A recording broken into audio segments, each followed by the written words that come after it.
what I am trying to accomplish in this tour of Ohio, in the interest of prohibition, is the conversion of the businessman. We now want the businessman to join in the fight to make this nation dry.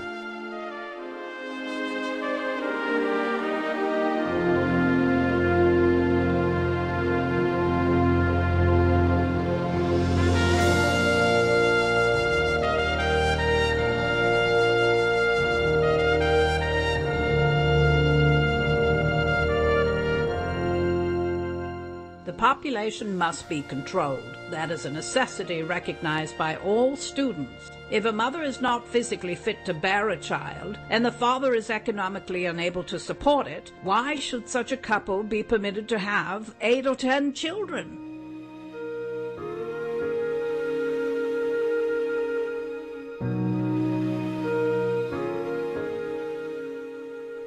I was behind Boulder. The soldiers were coming down on a ridge. Our leader said go after him. The Indian boys get on their horses with bows, arrows, and war clubs. The Indian boys closed in, knocking them off horses using their tomahawks. It was like a polo game.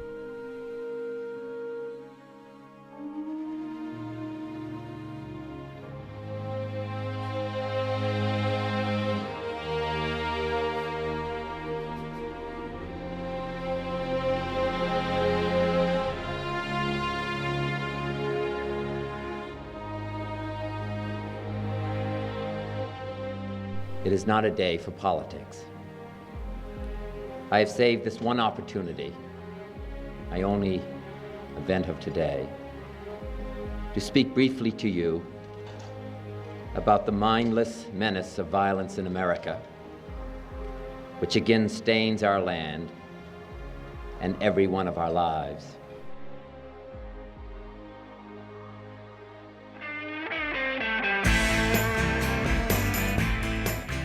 But these young people are concerned about the nation which they are about to inherit. They have a right to insist upon an inheritance which does not consist of a bundle of unsolved problems.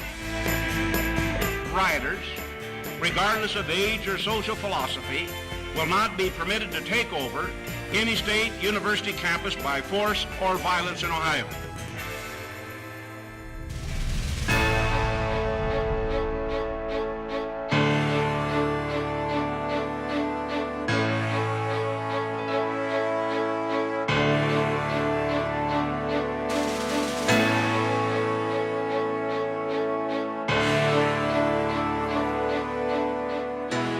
Gender-free advocates have brought about a very cutthroat censorship of the elementary school textbooks so that they are eliminating all pictures of women in the home and women with babies in order to encourage young girls to grow up thinking that they will be coal miners or construction workers or something else, rather than take on the role of wife and mother.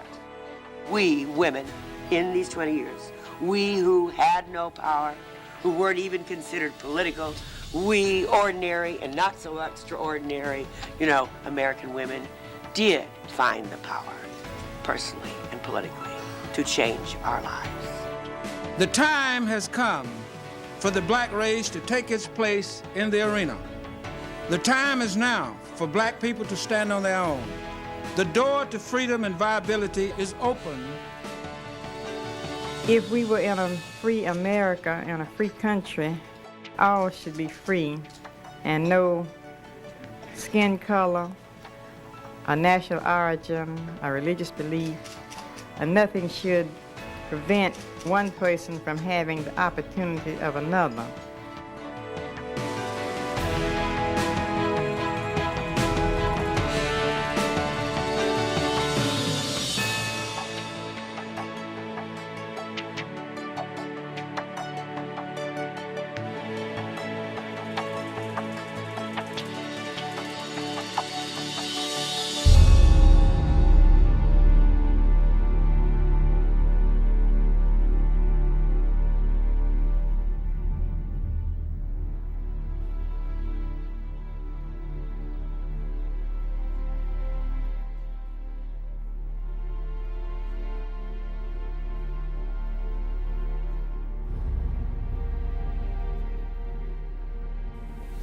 we are facing private groups located on the territory of states,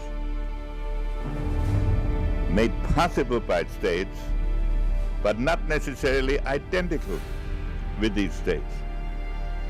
So out of all of this emerged the necessity of what is called preemption. You can't impose democracy. That's an oxymoron. When American troops fight in Muslim lands, there's always a risk that we will create more terrorists and other violent extremists than we defeat. And it's in our interest, therefore, to work closely with partners to emphasize economic issues and to leave as soon as our core security goals are achieved. I think in this country we forget too much. We forget our greatness, we forget our role in the world and not be arrogant. I think we should be proud of our heritage, our generosity, our hospitality, and our diversity.